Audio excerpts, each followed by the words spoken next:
বন্ধুরা, মাছের তো অনেক রকম রেসিপি বানিয়ে খেয়েছেন। একবার এই রেসিপিটা বানিয়ে খেয়ে দেখুন তো কেমন লাগে। তো অনেক দিন ধরে ভাবছি যে আমি উচ্ছে আলু দিয়ে মাছের ঝাল করে খাবো। তো আজকে ভাবলাম আজকেই করে ফেলি এই রেসিপিটা, তাই আপনাদের সাথে সেটাও শেয়ার করে দিলাম। তো আজকে আমি আলু উচ্ছে দিয়ে মাছের ঝাল এই রেসিপিটি বানালাম। তো উচ্ছে কতটা উপকার শরীরের পক্ষে আপনারা সবাই জানেন। তো আপনারাও এভাবে উচ্ছে আলু দিয়ে মাছ রান্না করে খাবেন, খুবই সুস্বাদু লাগে। আর যারা খেতে চান না উচ্ছে, তারাও খেয়ে নেবে। তো চলুন আজকে সেই রকম একটি রেসিপি বানাবো আর আপনাদের সাথে শেয়ার করব। নমস্কার বন্ধুরা, অপর্ণা কিচেন ব্লগের আবার একটি নতুন রেসিপিতে সবাইকে স্বাগত জানাই। বন্ধুরা কেমন আছেন? আশা করি ভালো আছেন, সুস্থ আছেন, যে যেখানেই আছেন। তো আজকে আমি বানাবো তো মাছের আরেকটি নতুন রেসিপি। তো মাছে উচ্ছে দিয়ে ঝাল করব। তো তার জন্য দেখুন 4 পিস মাছ নিয়েছি এখানে, আর এখানে নিয়েছি তো দুটো আলু কেটে নিয়েছি তো এইভাবে লম্বা লম্বা করে, আর নিয়েছি 3টে উচ্ছেও কেটে নিয়েছি, আলু যেভাবে কেটেছি সেইভাবে কেটে নিয়েছি। আর এখানে কাঁচা লঙ্কা নিয়েছি 4টে, পেঁয়াজ একটা নিয়েছি। তো এই রান্নাটিতে বেশি উপকরণ লাগে না, অল্প উপকরণে হয়ে যায়, আর খেতেও খুব ভালো লাগে উচ্ছে দিয়ে মাছের ঝাল। তো আজকে আমি এই রেসিপিটাই ভাবলাম আপনাদের সাথে শেয়ার করি। তো চলুন রেসিপিটা শুরু করার আগে মাছটাতে আমি লবণ হলুদ মাখিয়ে কিছুক্ষণ রেখে দিই। তো এখানে পরিমাণ মতো লবণ দিয়ে দিলাম, আর দেবো হলুদ। তো লবণটা আগে থেকে মাখিয়ে রাখলে মাছের ভেতর ভালোভাবে ঢুকে গেলে মাছটা খেতেও ভালো লাগে। সেই জন্য আমি আগে ঘষে ঘষে মাছটা লবণ হলুদ মাখিয়ে নিচ্ছি। আমার লবণ হলুদ মাখানো হয়ে গেছে, এবার আমি কিছুক্ষণ রেখে দেব। এবার আমি এই সর্ষে 1 চামচ নিয়েছি, অল্প জিরে নিয়েছি, শুকনো লঙ্কা নিয়েছি। তো এগুলো আমি বেটে নেব, এর থেকে বেশি উপকরণ লাগে না। তো এর সাথে আমি পেঁয়াজটাও বেটে নেব। তো বেটে নিয়ে তারপর দেখাচ্ছি আপনাদের। দেখুন মশলাটা এইভাবে আমি একসাথে বেটে নিয়েছি। এবার আমি মাছগুলো ভেজে নেব। তো মাছগুলো ভেজে নেওয়ার জন্য আগে থেকে আমি কড়াই বসিয়ে রেখেছি গ্যাসের মধ্যে। তো ওর মধ্যে আমি তেল দিয়ে দেব। তো আমি সর্ষের তেল দিয়ে রান্নাটাই করব। তো সর্ষের তেল দিয়ে রান্নাটা করলে খেতেও খুব ভালো লাগে। তেলটা আমার গরম হয়ে গেছে, এর মধ্যে আমি মাছগুলো দিয়ে দেব এক এক করে।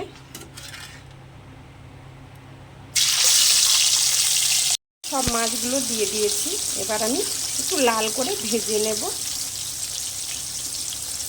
বন্ধুরা, এই উচ্ছে আলু দিয়ে মাছের ঝোল খেতে কে কে ভালোবাসে অবশ্যই কমেন্টে জানাবেন। আমার তো খুবই ভালো লাগে খেতে। তো সেই জন্য ভাবলাম আজকে যে উচ্ছে দিয়েই আজকে ঝাল রান্না করি, অনেক দিন হয়নি খাওয়া।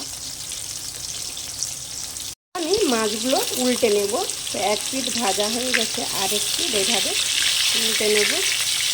একটু লাল করে শক্ত করে ভাজলে তবেই ভালো লাগবে। এতে উচ্ছে দিয়ে ঝাল বানাতে একটু শক্ত শক্ত মাছ হলে তবে খেতেও আরও ভালো লাগে। দেখুন এভাবে উল্টে নিয়েছি, আর একটু লাল করে ভেজে নেব শক্ত করে। এগুলো আমার ভাজা হয়ে গেছে, এবার আমি নামিয়ে নেব। এই তেলের মধ্যে আমি আলুগুলো কষিয়ে নেব।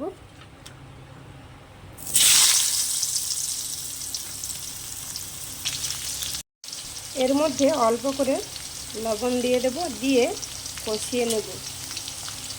তো বেশি কষাবো না, এতে উচ্ছের সাথে আবার মানে কষানো হবে, সেই জন্য আমি হালকা করে কষিয়ে নামিয়ে নেব। আলুটা আমার কষানো হয়ে গেছে, এবার আমি নামিয়ে নেব। এবার ওই তেলের মধ্যে দিয়ে দেব 5 ফোড়ন।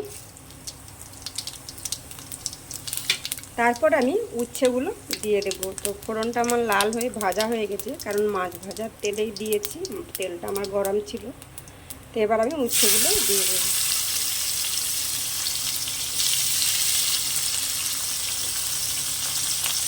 উচ্ছে খাওয়া শরীরের পক্ষে কতটা উপকার সবাই জানেন আশা করি। সেই জন্য উচ্ছেটা বেশি ভাজলেও তার উপকার পাওয়া যায় না। এই জন্য আমি হালকা করে ভেজে নেব। তেলের মধ্যে আমার আগে থেকে আলু কষানোর সময় যে লবণ দিয়েছিলাম সেই লবণটাই আছে, এই জন্য আমি আর উচ্ছেতে লবণ দিলাম না, সেই তেলেই আমি কষে নিচ্ছি। বন্ধুরা, উচ্ছেটা ঠিক এইভাবেই আমি কষে নেব, এর থেকে বেশি কষালে উচ্ছের কোনো উপকার পাওয়া যাবে না।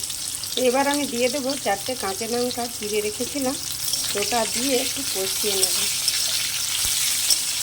এবার এর মধ্যে দিয়ে দেব কষে রাখা আলুগুলো।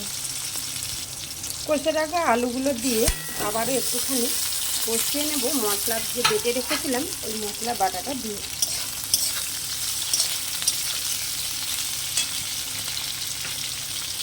তো দেখুন, এই মশলাটা বেটে রেখেছিলাম, সরষে, জিরে, লঙ্কা, পেঁয়াজ একসাথে, ওগুলো আমি এর সাথে উচ্ছে আলুর সাথে একটু কষিয়ে নেব ভালো করে। একবার বন্ধুরা এইভাবে খেয়ে দেখবেন, সত্যি খুব ভালো লাগে খেতে। তো এবার ওর মধ্যে দিয়ে দেবো পরিমাণ মতো হলুদ, আর দেব অল্প করে লবণ, কারণ আলু কষাতেও লবণ আছে, মাছেতেও লবণ আছে, আবার ওই তেলের মধ্যে যে উচ্ছে কষেছিলাম তাতেও লবণ দেওয়া ছিল, এই জন্য আমি অল্প করে লবণ দিলাম। যদি লাগে আপনারা টেস্ট করে তারপর দিতে পারেন। দেখুন বন্ধুরা, আর একটা জিনিস, তো আমি কিন্তু টমেটো ব্যবহার করিনি, কারণ উচ্ছের ঝালে টমেটোটা না দেওয়াই ভালো। তো আপনারা চাইলে দিতে পারেন, আমি দিলাম না বলে যে আপনারা দিবেন না সেটা নয়, আপনারা চাইলে দিতে পারেন, কিন্তু এতে না দেওয়াটাই ভালো।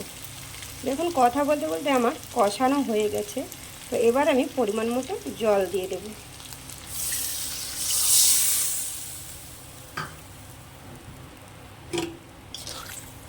আমি 2 বাটি জল দিয়ে দিলাম। তো আলুটা আমার হাফ সেদ্ধ ছিল, তো বাকি যেটা আছে এই জলটার মধ্যে আমার হয়ে যাবে।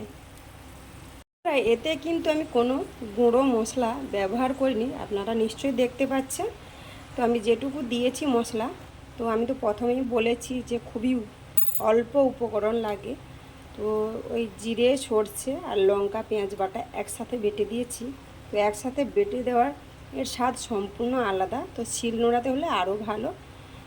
তো গুঁড়ো মশলাটা ব্যবহার না করলেই ভালো হবে তো এই উচ্ছে আলুর ঝালেতে। তো চলুন এবার রান্নাটা হোক, তারপর দেখাচ্ছি আপনাদের। তো দেখুন বন্ধুরা, ঝোলটা আমার ফুটছে। তো এবার আমি এর মধ্যে মাছগুলো দিয়ে দেব। মাছগুলো একটু নাড়াচাড়া করে ঝোলের মধ্যে ডুবিয়ে দেব, কারণ একটু সেদ্ধ হয়ে যাবে সেই জন্য। মাছের যে একটা মানে স্বাদ বা রস থাকে, ওটা না ঝোলের মধ্যে বেরালে তো সেই রান্নাটার কোনো স্বাদ থাকে না। তো সেই জন্য একটু মাছটা বেশিক্ষণ না, কিছুক্ষণ আগে দেওয়ার চেষ্টা করবেন, যাতে মাছটা ফুটে যায়, ঝোলের সাথে মিশে যায়। তো দেখুন, আমি কিছুক্ষণ আগেই দিয়ে দিয়েছি, আমি কিছুক্ষণ পর নামিয়ে নেব। উচ্ছে দিয়ে মাছের ঝালটা আমার হয়ে গেছে, এই ঝোলটাই থাকবে। এবার আমি নামিয়ে নেব, নামিয়ে নিয়ে আসছি তারপর। দেখুন বন্ধুরা, আলু দিয়ে মাছের ঝাল, আলু উচ্ছে দিয়ে একেবারে রেডি। আমি নামিয়েও নিয়েছি, একটা জামের মধ্যে ঢেলে নিয়েছি, দেখতেই পাচ্ছেন। দেখুন তো বন্ধুরা, রেসিপিটি আর বড় করব না, রেসিপিটি এই পর্যন্ত। রেসিপিটি কেমন লাগলো অবশ্যই লাইক কমেন্ট করে জানাবেন, আর ভালো লাগলে শেয়ার করবেন। আর চ্যানেলটিতে যদি নতুন কোনো বন্ধু হয়ে থাকেন, চ্যানেলটি সাবস্ক্রাইব করে অল নোটি অন করে রাখবেন, যাতে ভিডিও ছাড়ার সাথে সাথে আপনারা দেখতে পান। তো দেখা হচ্ছে নেক্সট কোনো রেসিপিতে। তো আপনারা কারা কারা এরকম উচ্ছে আলু দিয়ে মাছ দিয়ে ঝাল খেতে ভালোবাসেন অবশ্যই কমেন্টে জানাবেন। আজকের মতো টাটা।